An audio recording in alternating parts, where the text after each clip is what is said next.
dominate. Whatever you want, you got to commit all the way in and think in terms of domination, not a spectator. You don't want to be a spectator, folks. Spectators pay, players get paid. What I want to talk to you today about is like, how do you get to that next level? My whole life, whether I was doing well or doing very poorly, which I have, I've always wanted to know, how do I get to that next place? Okay, how do I get myself individually, as an individual, to that next place? How do I get my business to the next place? How do I get other people to the next place? So when Alex says that he stole my guy, it's true, he did. And I admire him for being a predator. Today, what I want to talk to you about is how to dominate and not compete. The truth is, the fact that Alex could take one of my guys doesn't make him a bad guy. It makes my system weak. I shouldn't resent him because he grabbed somebody out of my organization. Hoorah for him. Would you agree? Shame on me for not having the holes or the links tight enough on my organization that this guy wouldn't leave me. It's not his fault, it's not Alex's fault, it's my fault. So look, in my life, what I'm gonna give you for the next 50 or 60 minutes, look, if you wanna get rich, you wanna be really successful. When I say rich, I'm not talking about money, I'm talking about a rich life, freedom, time with family, choices, get to do what you want. You get to move where you want, go where you want, do what you want. I've lived in Los Angeles, California for 10 years. I was in La Jolla, California for 12 years before that. I left Texas, 0% state income tax, to move to California, was willing to pay the 10.3. I was fine with the 10.3. Now they want to take it to 13. And I told Jerry Brown, if you raise it to 13, I'm leaving. I'm gonna pick up my family, I'm gonna pick up my business. Why? Because I'm free. I'm free. I get to roll, baby. I get to do what I want, go where I want. That's why I'm in business for myself. I'm not trapped, I'm not a slave. You're not gonna handcuff me. So I'm gonna go where it's friendly, where people are supportive, where it's good for me and my business and my family and the people that work with me, and where it's good for me. And I would expect that that's why you got in business for yourself, right? Look, if you want to be in business for yourself and free, you must learn to dominate. You cannot compete, okay? How many were trained this? Competition is a healthy thing. That message was not being delivered to entrepreneurs. That message was being delivered to consumers. There was somebody saying, look, the more oil companies we have, the better, because it's good for the customer, right? The more technology companies we have, it's not just Microsoft, the better for the customer. And inventions and improvements in products comes from competition. But if you're the one playing the game, you want to dominate the field. Would you agree? Let's say I'm playing a football game or a basketball game or a baseball game. I want to be on offense the whole time.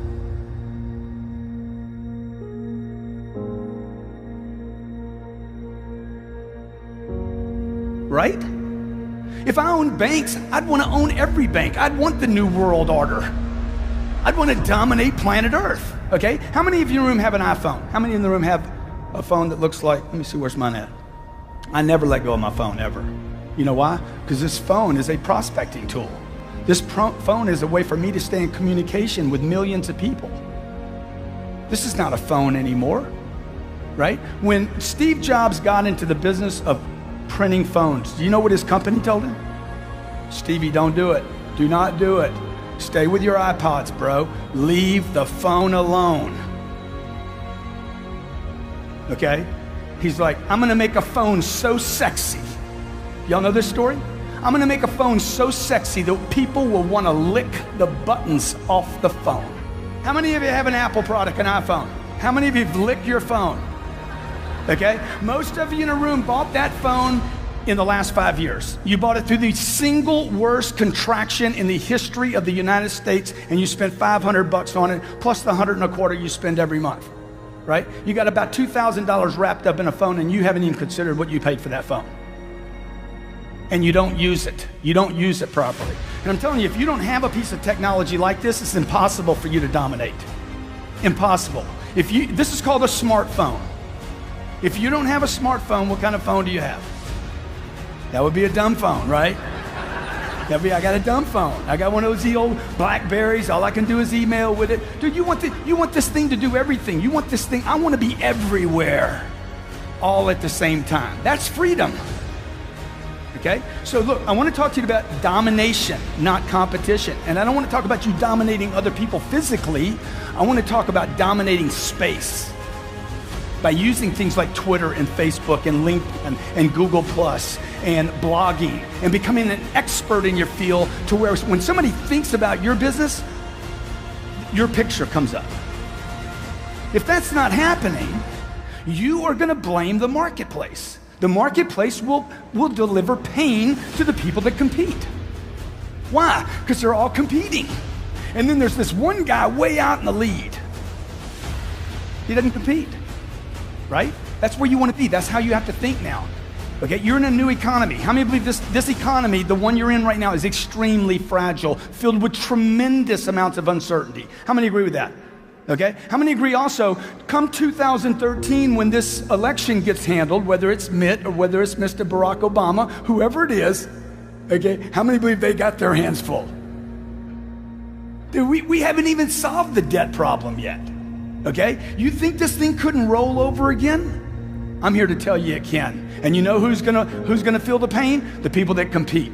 Who will cherish that moment? Are the people that dominate space. Why? Because people that dominate like contractions.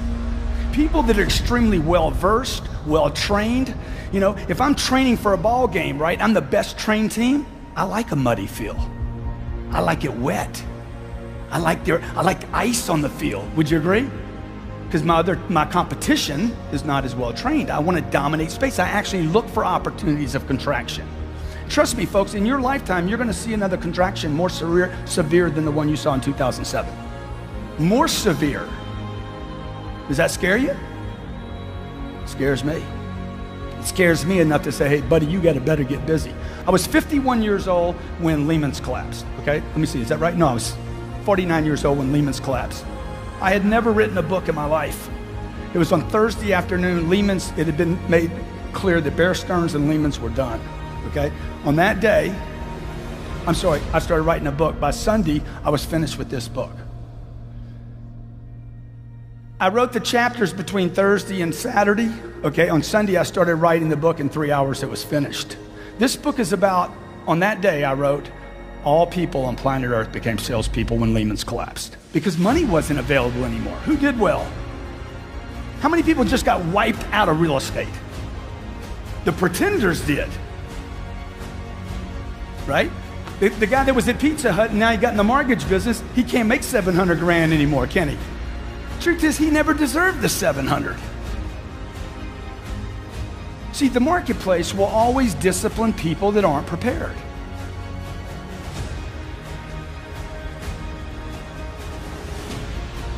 Success loves preparation. It loves it. It admires it. It just flows money back to it. Success loves preparation. And the marketplace will discipline those that are just stuck in the pack. So today I'm not going to talk to you about dominating your market or even dominating your competition, but I want to start thinking about how are you dominating yourself? Like, what do you think the number one thing that most of us have our attention on every day? And one of the things that makes these conferences so beautiful is you get pulled out of some of that noise out there. Would you agree? Who do you think your number one competition, number one problem in real estate today is? Yourself? Okay, who else? Who else could it be? Say again? Absolutely the people around you. Anytime I have production stall in any of my companies, the first thing I look at, I don't look for talent. I look to get rid of people. First thing I do every time, who can I get rid of? I'm looking for somebody to freaking kill. I need to get rid of somebody. You know why? Because I push with so much force into my universe, into my businesses, whether it's buying real estate, apartments, whether it's pushing rents up, whether it's doing my seminar business, my book business. I push so hard that if I'm not getting results all the time, somebody has to be pushing back. Somebody in my organization actually has to have the intention, conscious or unconscious, to hold me up. The first thing I'm gonna do is start getting rid of people. Okay, who is it? Who is it? I'm looking for the cancer in my organization. You know, you talk about people dying from disease. Look, people die from negativity every day. They just got to wait 80 years to make it official. How many of you know negative people? How many in the room have been negative before? You have been negative. You know why? Because the number one dominating force on planet Earth is the media.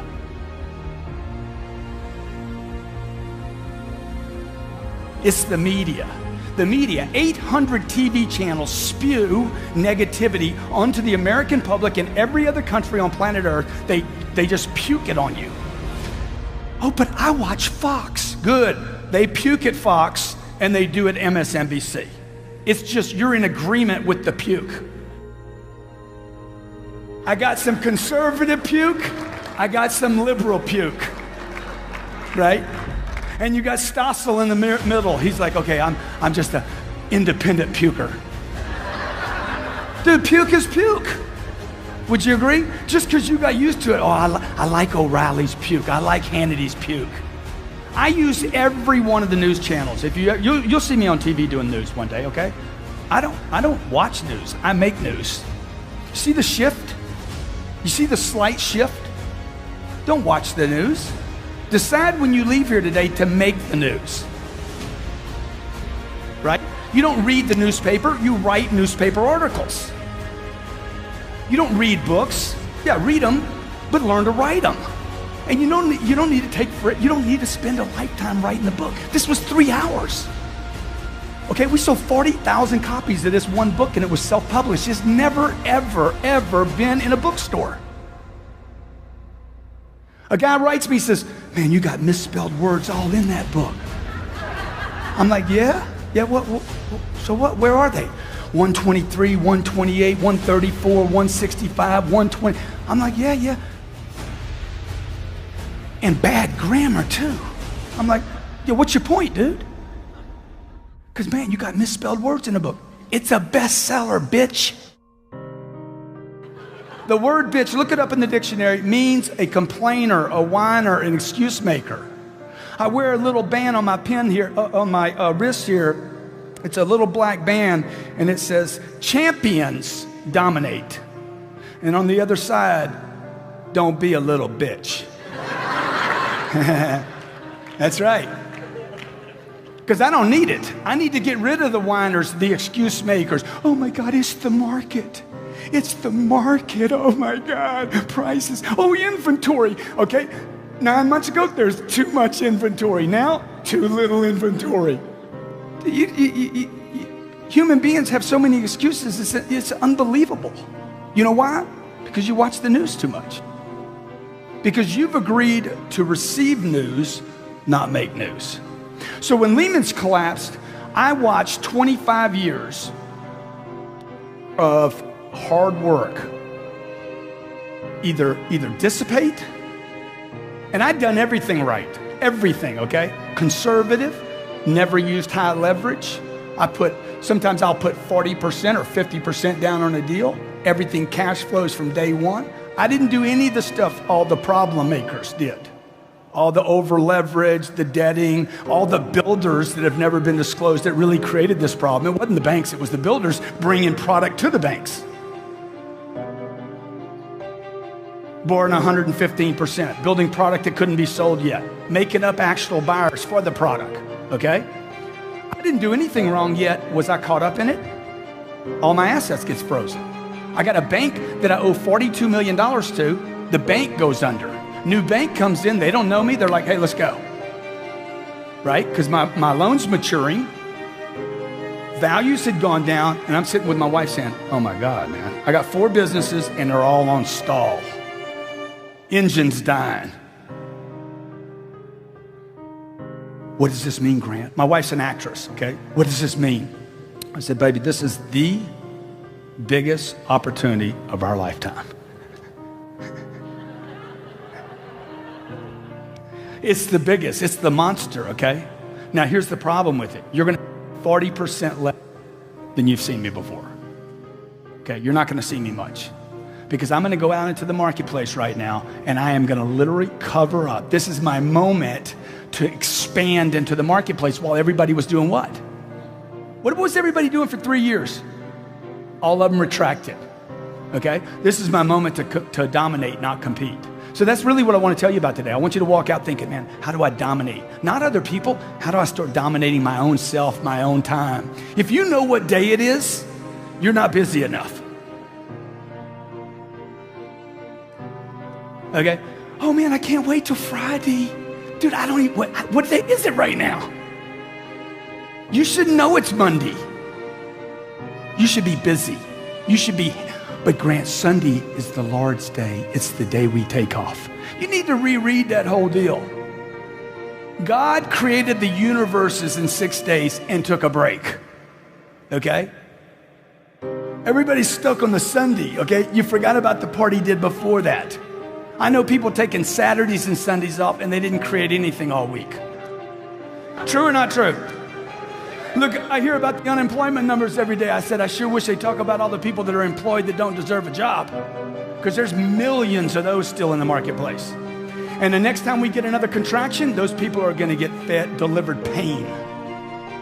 That's what the marketplace does, man. It basically disciplines anybody that refuses to discipline themselves.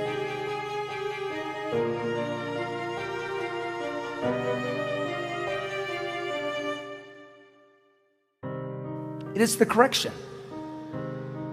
So look, here's the deal. I might be wrong in what I say, okay? I might be wrong in the things I do in my life and the business that I started. My family's told me not to start every business that I've been involved in, every one of them. Every one of them was a risk. Every one of them I had to take a chance. I remember my mom used to tell me, I wouldn't do that if I were you. I wouldn't do that if I were you. I wouldn't do that if I were you. I'm like, Mom, you wouldn't do anything. Well, you wouldn't do anything except be the mother, a great mother to 5 children. My mother wasn't an entrepreneur. She didn't have my dreams. Just because she's my mom doesn't mean she dreams like me. Would you agree? Okay? My mom was wrong about everything she told me not to do. Love my mom to death. Okay? Unbelievable friend of mine. She was wrong. I needed to do those things. Okay? Steve Jobs needed to build this phone. Would you agree? Did he help a lot of people? Did he make some money while he was doing it? $119 billion in 5 years. In the bank, cash. I'm not talking about I'm talking about done in the bank, sitting there. Okay? Brings a great product to the marketplace. Domination or competition? Total domination. Coca-Cola, competition or domination? Total domination. Okay? Exxon, total domination. You see what I'm saying? You want to be in a dominating point, okay? So what we got to do is we got to get you thinking. We got to get you thinking like the dominators think. How do they act? How does Warren Buffett act? What does Warren Buffett do with his time all the time? Those are the people I study today. I don't study the people that I went to school with, the teachers I went to school with. I don't even study my own family members, okay? I'm looking for people that are way up here that I can say, hey, what are they doing? Because they're doing it right. My dad died when he was 52 years old. My dad worked his whole life to provide for 5 kids and his wife, and he did his job, and then he died. That's not the program I want to get on. Is that the program you want to be on? My dad died, he bought his dream house 9 months before he died. He leaves 2 10-year-old boys, one of me. I'm a twin.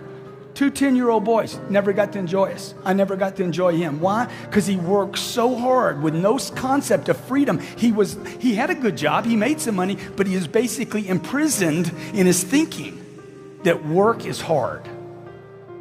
It is, it's difficult to compete. Would you agree? Real estate's difficult. How many agree it's difficult?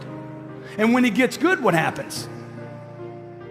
Everybody comes into it, right? And then you're like, what's this guy doing it? Okay, what's this guy doing right now? So I look to surround myself with people that can dominate, people that are certain, okay? People that know what they're doing, people that are in control. So when I say I'll be uncertain, I might be wrong. I might be wrong about it. Would you agree? Like I'm leaving California. I might be wrong, but I'm certain in my wrongness.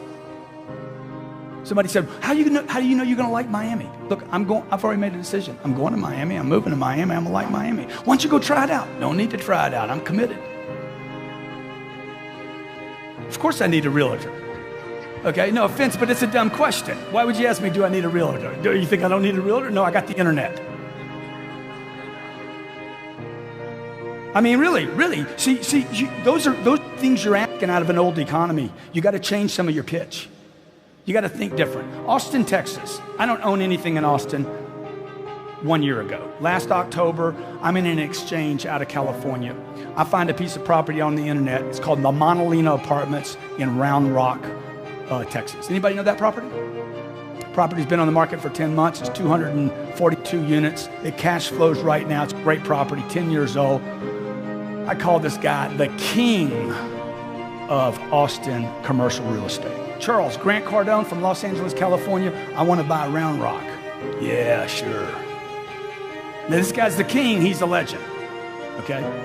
But you see, all legends have this cycle where they legend and then they lose interest. And they keep coasting as legends, and then what happens? They're not running the game anymore. They don't want to dominate. They're resting on yesterday's laurels. They're not reading anymore. They're not studying anymore. They're not coming to conferences anymore. Right? They're not in the game anymore. They're not preparing anymore. I'm listening to the phone call, okay? Because I think everything is in terms of domination. Everything, every phone call I'm on, every email, I'm looking all the time for that moment where I can seize an opportunity like Alex did with stealing some of my people. Okay? Okay? A true American he is. I like that about you, dude. Okay? See, that's a guy I can trust. That's the kind of guy I'd want to be in a partnership with. Not somebody I wouldn't trust. Why? Because he's aggressive, dude. He's a winner. That's why you came. I don't want to be around people. Hey, you resting? You've been working so hard. Oh my God, man, when are you going to take a vacation? I mean, get a little break. You know, my assistant said, you need to get some rest. I'm going to get to a hotel when you red-eye into Orlando tonight. I'm going to get you a hotel. I'm like, hey, man, I don't need a hotel. I asked you for a hotel. Don't be so. Hey, you don't know if I'm tired or not. You're tired. You go get some rest. I'm fine. How many of you not? If you ever seen anybody die from work, I want to see your hand. You ever seen that happen? It's going to happen to you. People are dying every day. They don't get burnout. You don't get burnout. You lose your purpose. You lose your purpose. You lose your meaning. When I'm tired, I look at my purpose. What's my purpose? Okay, what's my purpose? Oh, my game's not big enough. My game's not big enough. My game's not big enough. I'm not interested anymore. Right? So here I am, Lehman's collapsed, it folds up. I got real estate tied up, okay? I start blowing these books out. Every 6 months, I'm writing a book. And then I start expanding back in the marketplace with real estate. I start looking for opportunities in real estate. I call this Charles Sakar guy up. I'm like, hey, that 242 units in Round Rock, I want to buy it. This is what he tells me. I've never sold anything to anybody in California. I said, well, dude, we're going to go ahead and break that up for you, okay? You're not going to be able to say that. You guys are too difficult to work with. I'm like, dude, I'm the easiest close you will ever get in your life. What am I doing right now? He's like, look, the seller wants full price. Product's been on the marketplace for 10 months. I don't tell Charles it's been on the market for 10 months. I don't tell Charles it's overpriced. This is what I tell Charles. I'm going to buy it. I'm going to close in 30 days. I'm going there tomorrow. I'll be there tomorrow. I'm on a plane tomorrow. Would you at least drive over there and meet me? Okay, it's 2,000 miles for me, and it's probably 18 miles for you. I'm going to pay full price for it, Charlie, okay? It's going to be the easiest deal you ever did in your whole freaking life, okay? I guarantee I'll get a loan or I'll pay cash for it. Would you meet me tomorrow, please? What am I doing right now? Huh? I'm selling him. This ain't begging. Shit. This is begging. Charles, please, Charles. Please, Charles. Charlie, please. Please, Charles. I'm selling Charlie right now. Why? A buyer has to sell. To get a loan, I got to sell the bank. You guys aren't in real estate. You're business people. And every business person has to sell. You show me one business that doesn't have to sell. The day Steve Jobs died, they called him everything. Inventor, genius, world changer, ding the universe. They called him all these things, not one tweet. And there was hundreds of thousands of tweets. Not one tweet said, Steve Jobs, master salesperson. But that's what he was. Why? Because in America, we have this disdain for selling. We have a hate, a dislike. You don't even put it on your business cards, do you? Oh shit, I can't put that on there. No, I'll call myself anything but a salesperson. Right? You tell me somebody that's not a salesperson. What do you think? What happened? If you go to India, you go to Mexico, or you go to China, and I walk in a room and say, I am a master salesperson. I know everything about a sale. I know as much about selling as a neurosurgeon knows about the brain. I know when somebody says budget, it's over our budget, I actually know that that means they'll go over their budget. You don't know that. You don't know that. You don't understand when somebody says they have a budget. If you really break that down, you'd understand that they're actually saying, I bought from everybody except you. And that's why I put a budget in place. I'm trying to control my urge to purchase. So when somebody says to me, but it's more money than we planned on. Look, I'm with you. Sign right there. It won't be the first time. All right, you're right. Let's do it. The product's too much money. Do you hear that objection? You knew that before you called me. And you still made the phone call. Let's go see it today. Okay? I'm selling a piece of real estate and I'll come back to the Round Rock story. My house is being sold in Hollywood. Every realtor in town told me it was too much money. Every realtor. It's too much money. They said I was an idiot. They said I was stupid. They said he's insane, okay? The person that's gonna buy my house is gonna be a billionaire. It doesn't matter. $1 million here, $1 million there, it doesn't matter. Right? Does he overpay for everything? A guy that's worth $39 billion. Does he overpay for stuff? Huh? What do you think? Every day. So why shouldn't he overpay for my house? What's the difference, man? Come on, bro. It's just money. Let's roll. But selling my real estate in Hollywood during a tough market, I have to keep the realtor sold. You got to stay certain. How do you know it's overpriced? Alex was showing you numbers today. You were wrong for the last 30 years. Right? Miami, you can't buy anything in Miami. They said they had 10 years of condo stock in Miami. Dude, they got 2 months of condo stock or less. Okay? If you look at the prices in Miami, they are straight up and vertical. It's the hottest real estate market in the country. You got people from Argentina, Brazil coming in. You got people from Russia and Europe and France saying, this is cheap. This is steal. See, people in the neighborhood never change the market. You know why? Because they're looking in the rearview mirror. How many of you drive a car? Next time you get in your car, I want you to pay attention to the windshield. Okay? It's that big. The rearview mirror is about that big. I could take my rearview mirrors out, jerk them out of my car because I have all my attention up in front of me. The other thing is I go extremely fast, so I don't have people on the side of me. I'd rather the ticket. I want to get there quick. I value my time. Do you? Right? So this Charles Sakari guy's like, oh my God, you're going to come out here. You really a buyer. Have you looked over stuff? Dude, I'll pay the full price. I'll do the deal. And what I realized was Charles Sakari was the wrong broker to list this property. He was doing this to everybody. He wasn't doing it just to me. Okay? I bought the property, paid full price, closed on a Thursday, put it back on the market the following Thursday for $18.6 million, closed in 3 months for 18.3, and I paid 16. This happened 6 months ago. In Austin, Texas, tough market to buy a product in. Would you agree? Multifamily product, B quality. A lot of institutions could look at that kind of product. It's big enough, okay? But you got to get in the game to dominate the game. You got to look for every opportunity. How many believe you're missing opportunities right now? They're coming past you. They're there. You got to get in the game. You can't be in a newspaper. You can't be on TV. You can't be watching Anderson Cooper in his little tight T-shirt and he comes out and thinks it's big news. I'm like, dude, everybody knew. Come on, bro. Okay?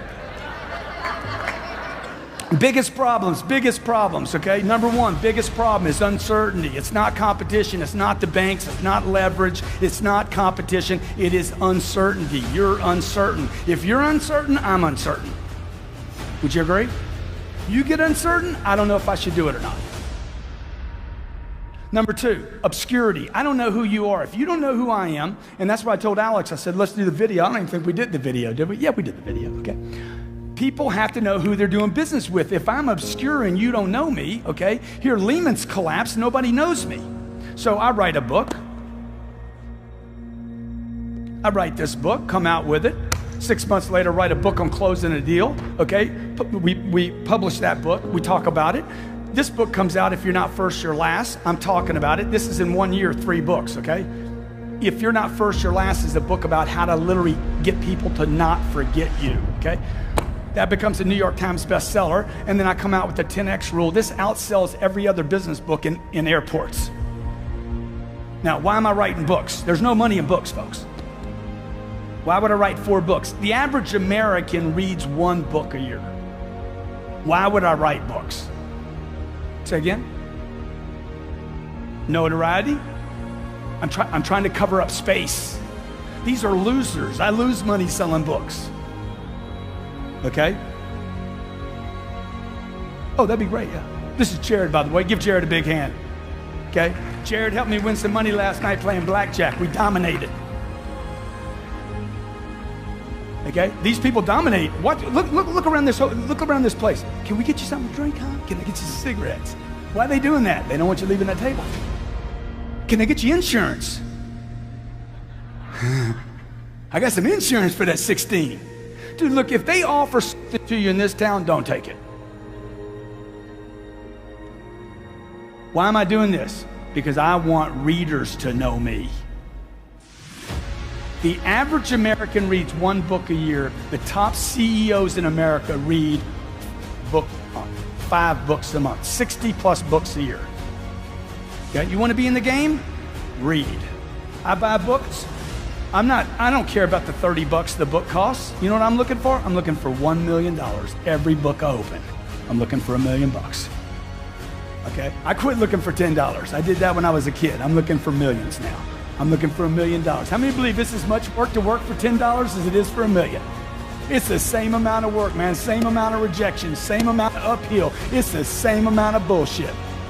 Okay? So you just change the target, okay? If you were homeless and I was gonna coach you out of homeless, the first thing I would tell you is not to change your clothes, not change your location, just change your ask. The ask. Dude, can you give me 100? How about 100, man? Just 100, man. How many believe he'd be better off at the end of the day if he was asking for 100 rather than a quarter? Just to change the amount you're asking for. You see what I'm saying? You know, when I go into an organization, I want to do the easy stuff, not the hard stuff. I don't want to change a guy's clothes, his location, and everything. I just want to change one little thing. So today I'm talking to you about, man, change what you're reading every day. Change what you're reading. Change the influence of your getting. A guy gets this book. We heard this last night. He's on the audio version of this book. He goes from $30,000 a month in income to $80,000 a month in income in 1 month. He's been on the program for 4 days, okay? He's like, oh my God, man, I scored the 4th day I was on the program. He starts listening to it again. Everywhere he goes, he's listening to this audio program. All of a sudden, it changes the way he's thinking about how much action he has to take. It takes 10 times the amount of activity, phone calls, emails. It takes 10 times just to burst through noise. Would you agree? You're trying to get people's attention because you're in obscurity with them. Hey, can you meet me tonight? He's thinking about picking up his daughter tonight. You're in obscurity. He doesn't know who you are yet. So if you want to get successful, a couple things you got to do. You got to get certain. How many of you agree with that? Okay? That doesn't mean at this conference this weekend. That means when you leave here, man, what can I cover myself up so that I'm certain? Number 2, how do I get out of obscurity? How do I get people to know me? Everybody here should write a book. Everybody in this room should write a book. You should be writing blogs. You should be tweeting every day, okay? Twitter and Facebook, these are not new things. These are prospecting tools. These are tools that cost nothing. And for those of you in the room have kind of like just said, I don't have time for social media. I got a business to run. Anybody ever heard anybody say that? I don't have time for Twitter. I'm running a business into the ground.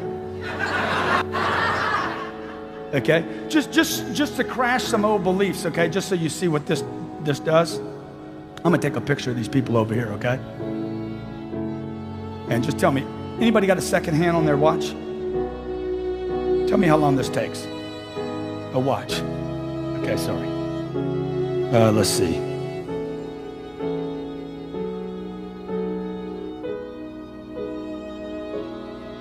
How long did that take? 10 seconds. 223,000 people will see that tweet. I don't have time for Twitter. No, you're competing and not dominating. You're not using the tools available to you. They're free. Facebook and Twitter are your friends. LinkedIn is your friend. You need to understand them. You can't delegate this, okay? You don't turn this over to one of your people in your office. There's not a person in my office that can come to me and knows more about Facebook, Twitter, LinkedIn, communicating, because I could have a social media person that doesn't know how to communicate. Would you agree? He knows all this fancy stuff about Twitter, but he doesn't know how to market on it. He doesn't know how to get attention on it. You want to get attention, you've got to get out of obscurity with people. The third problem you have is they're not thinking about you when they go to pull the trigger. Yeah, I knew you were in real estate. How many had this situation? They didn't get you to list your house because they forgot about you. Oh my God, I forgot. How many had that experience? You failed on number 3. They weren't thinking about you when they were ready to pull the trigger. And number 4, because you lack persistence. It's very difficult to be persistent, particularly if you're living in a thinking that I'm going to try once, I'm going to try twice, I'm going to try 3 times, and that's it.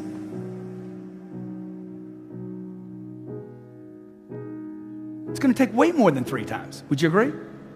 My wife watched me call one man 15 times in 3 days without a return phone call. She's like, how many times are you going to call him? Oh, I'm going to call him until we talk. My God. I'm like, it worked on you.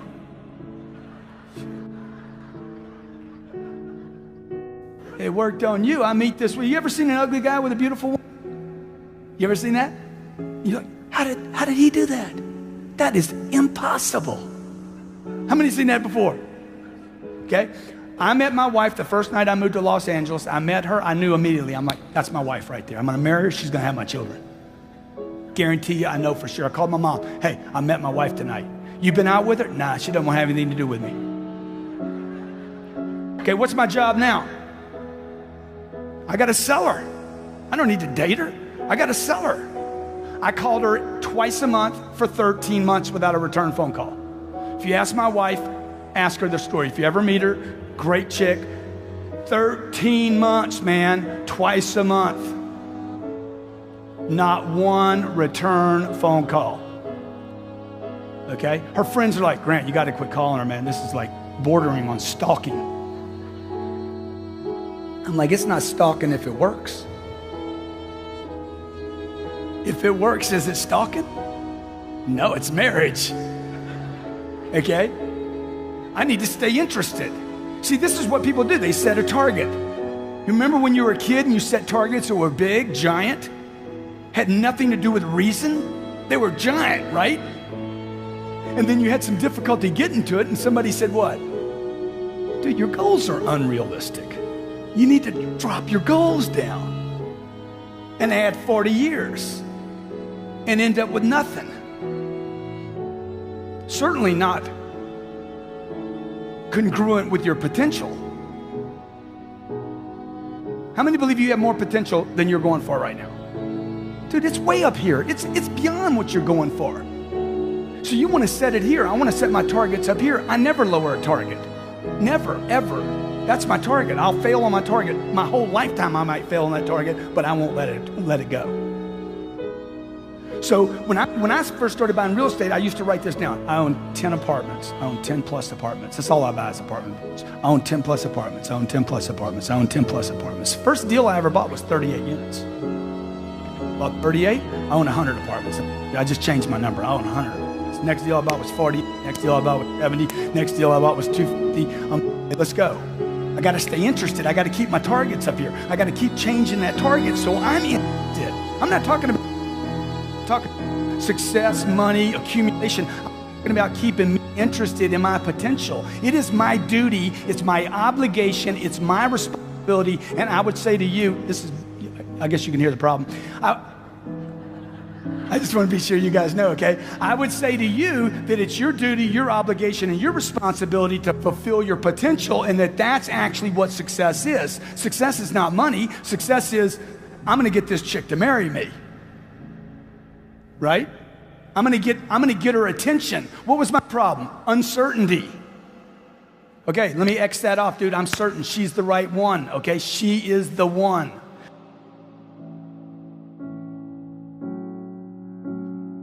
Calls. Guy calls me on the phone. Hey, man, do you have any short sales? Sir, did somebody tell you to ask for me? Do you know how powerful that line is? Do you know how powerful that opening line is? You have no short sale inventory, nothing, zero. It's been going for 90 days. You got anything that's being short sold, anything up at the bank? Did somebody tell you to ask for me? What did you just say to him? Guy. You're a guy, right? You didn't say you had any product. You said, I'm your guy. I can help you. You think we had a bankruptcy 2 years ago. Did somebody tell you to ask for me? Enthusiasm. Where's your enthusiasm at? Oh, yeah. It's in your living room. You're watching Jennifer Lopez on American Idol. That's where you left it right there. Oh, she was so good. Dude, what are you doing, man? What are you doing? You know what? Most people are going to spend more time in their life working than any other single thing and not being successful. Man, work is good. It's unbelievable, particularly when you're winning. Right? Me having to work for my wife is good for me. Right or wrong? Okay, she don't want to go out with me, so I'll lower my target. Let me go get an 8. Okay, that doesn't work. Let me get a 6. Whatever that is, right? Okay, let me get a 4. All right, I'll just go to a strip joint. That's why most guys, no offense, ladies, but that's why they have the girl they want because they take shortcuts, use too many quick options. When you to be, I gotta use this now. I gotta go to the mic. You gotta be totally committed. Everybody agree? You gotta be completely uncertain. You want $1 million? You want $2 million? You want $5 million? How much money do you want? How much success do you want? How much notoriety do you want? You want a New York Times bestseller? Why can't you have everything? Oh, but I'm 65. So what? Man, Colonel Harlan Sanders made all his money after he was 65 years old. He wasted the first 64 years. Okay? I got a little girl. I have this baby. We have 2 babies right now, both of them born at my house. We don't go to hospitals. I go to the doctor. My wife's pregnant. Is she really pregnant? Oh my God, I'm so excited. I know I did that. Grant, what hospital y'all going to? Dude, we ain't going to a hospital. She ain't sick. She's pregnant. Why would I bring her to a place with sick people? That's just dumb. Grant, man, you got to bring her to a hospital. No, I don't. You got to come to the house and help me. I didn't go to the hospital to have sex with her. I didn't start it there. I ain't going to finish it there, baby. Grant, you don't know anything about having children. Dude, I don't know anything about most things I did the first time. But you know what? I'm certain we ain't going to a hospital. It's not complicated. She's young enough. She's in good shape. I got a decent head on my shoulders. Don't show me what to do. We're going to do it at the house. I am not going to have the single most important single moment of my life robbed by a hospital. Because I get a 3rd row seat and I get to hug a vending machine the whole time. Because they kick me back to the curb and say, get back there, buddy, we're the professionals. I want to be involved. See what I'm telling you? Everything in life. The phone calls, whatever you're doing, what is happening? Get involved in your business or you will be disciplined again. And it's going to be ugly and it's going to be painful for a lot of people. A guy says, you know, Grant, I hear you talk about money a lot. And you know, I just want to tell you, money won't make you happy. I said, yeah, what's your point, dude? Your point is you ain't got any money. That's why you're giving this dumb advice. Because being broke won't make you happy either, okay? I tried the experiment. I went on the experiment. How many have been on the broke experiment? Were you happy? Were you like, oh my God, this is good? Look, if you took $5 million out of the marketplace and you made $5 million from planet Earth, would anybody know an event took place? Would anybody know anything happened? Would you do good things with that money? Good. How many believe the work for 5 million is going to be the same work for 50,000? Same process, same involvement. Look, you're occupied either way, okay? So if you're not sure of your value, if you think you're worth 80 grand, you're worth 80 grand. Would you agree? If you think you're worth 150 grand, you're probably worth 150. If you think whatever you think you're worth, if you're not sure of your own value, your own goals, and what you want, the world will never reward you of what you want, your value, and your goals. Never. It won't happen. Can't happen. I got to remind myself every day, what is my value in the marketplace? What are my goals in the marketplace? What am I worth in the marketplace, okay? What do I deserve in the market? I deserve those 242 units. I deserve to make money on those 242 units. I deserve to sell this house and make a profit. I deserve to be able to move to Miami. I deserve this woman. I deserve these 2 kids. I deserve to have my kids learn to swim rather than putting a fence around my pool. Because I don't want a fence around my pool. I hate the fence. Just teach them how to swim, man. Dominate the kid. Put the kid in the pool every day. Okay? She's 3 days old. I'm dunking her in the pool every day. Try this, try this, try this, try this. Okay? She's not crying, the mom's crying. The baby's like, hey, it's cool, dude. I've been in water for 9 months, whatever. Right? My daughter's 1 year old. I can throw her in the pool and walk away. At 1 year old, I can walk away. She can swim the entire length of the pool. At 3, she can swim it underwater. We got friends that are 8 years old. They get around the pool and everybody's freaked out. The point is what? Dominate. Whatever you want, you got to commit all the way in and think in terms of domination, not a spectator. You don't want to be a spectator, folks. Spectators pay, players get paid. Believe. You look at the word up, believe. This is in a Webster dictionary, okay? You probably have one of those. If you don't have one at your house, you can certainly Google it. It's going to say this: to have confidence in the truth, the existence, or the reliability of something, although without absolute proof. How many believe that the real estate market's getting better? Okay. How many believe it could get worse? Good. Hey, that's right. And when it gets worse, what are you going to believe? I'm going to believe, hey, dude, there's still value there. You got good? There's still value there. Okay. How many of you have shown somebody a house before, they didn't pull the trigger, and they regretted it? You know what? Shame on you. Why didn't you shut that deal down? I don't want to pressure anybody. If you won't pressure a client that you like, it's because you don't believe in you, the product, okay, or the company that you represent, period. If you will not pressure somebody to do the right thing, it's something you don't believe in. Look at the word, what it means. To have confidence in the truth. What is the truth? This is a good deal, and you need to do it. You're pressuring me, Grant. I sure am. Now sign right there. Let's do this. It's the right thing. Why? He looks at me and says, what? Oh my God, this guy is so certain. Are you sure it's the right thing? Guarantee it's the right thing. Lean on the pen. Let's do it. And you're thinking to yourself, I couldn't do that right now. Dude, I wasn't taught how to do this. I spent 17 years in school. They don't teach you this. You have to train this muscle, okay? If one of your children was crossing the street and you knew it was a bad thing, would you pressure them not to? Exactly. Why is pressure a bad thing? It makes diamonds. But I know so many people in business, I don't want to pressure anybody. Dude, you need to pressure yourself. You need to cook yourself. You need a necessity level way up here. Look, the middle class in America is failing, folks. It's failing. You know why? Because it doesn't push itself hard enough. It operates on a premise based on just enough. I'm going to make enough, vacation enough, save enough, just enough. Oh, I forgot to plan on Lehman's. Oh, forgot to plan on foreclosures. Oh, forgot to plan on LIBOR. Oops, forgot to plan on the internet bust. And that's why the middle class is failing. The middle class isn't failing because of politics. Okay, the middle class is failing because the middle class is using the wrong formula. A formula that worked 40 years ago might not work in the U.S. economy today. Right? Maybe Monday, Tuesday, Wednesday, Thursday, Friday, that 5-day job, maybe that gig's over and maybe it's 7 days now. Maybe it's a 7-day pitch now. I don't know. I know in my life it's 7 days. I'll never, ever have my freedom taken from me again. So it's not money I'm trying to accumulate. It's market share I'm trying to accumulate. I'm trying to accumulate market share so when things soften again, who's left? The strongest player in the market. So although without absolute proof that one is right in doing so, only if one believes in something can one act purposefully.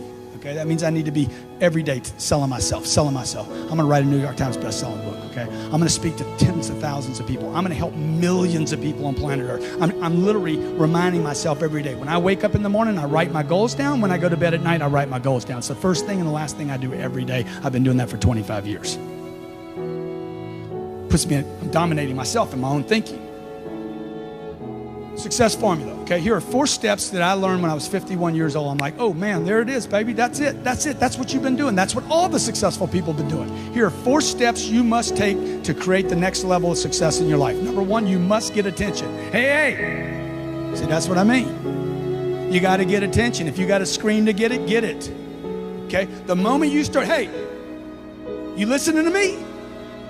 See, the moment you start doing that, you're going to start getting criticism.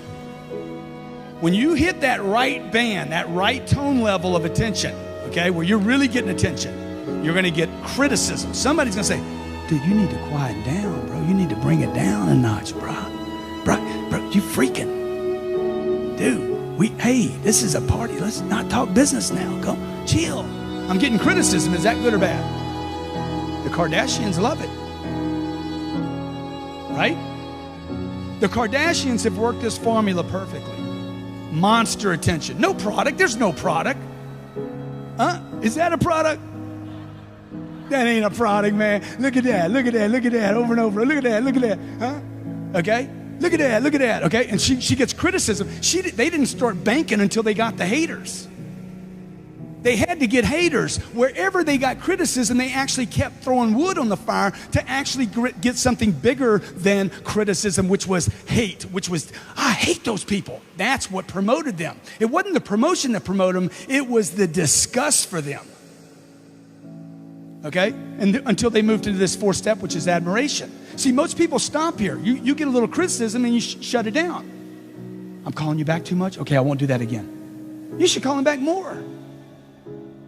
You send an email back. Hey, quit sending me emails. No, you should double up.